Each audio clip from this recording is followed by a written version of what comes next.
Sur ce bateau pneumatique, des plantes prêtes à recoloniser les calanques de Marseille. Ces écologues réimplantent l'astragale, une espèce vieille de 2,6 millions d'années, aujourd'hui en danger.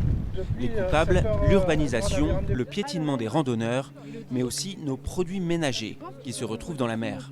Le vent passe sur la mer et emmène des particules d'eau.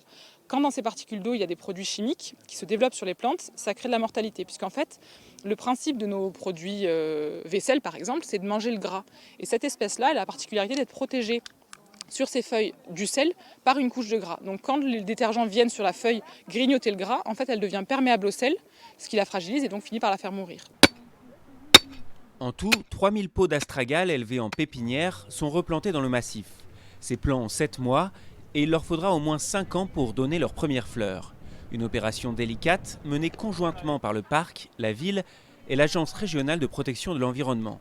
Il faut reconstituer au maximum l'habitat, c'est-à-dire un habitat caillouteux et propre à retenir la terre et dunes et ensuite la chaleur. Essayer de faire en sorte de l'amortir au maximum, pour pas que la plante meure la première année, puisque c'est notre grand défi. Cette plante n'a pas toujours eu bonne réputation chez les Marseillais, qui la surnomment coussin de belle-mère, en référence à ses épines. Mais en réalité, elle recèle de vertus. Au printemps, ses fleurs permettront aux abeilles sauvages de prospérer. Et selon l'université d'Aix-Marseille, elle aurait aussi un impact positif sur la pollution des sols abîmés par les métaux lourds. Les travaux de la mue ont pu montrer qu'elle permettait de capter, et de capter dans ses racines des polluants du sol.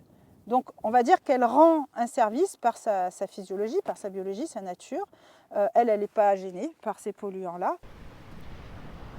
Pour compléter l'opération, en majorité financée par l'Union européenne, une grande campagne d'arrachage des plantes invasives qui menacent également l'astragale débutera le mois prochain.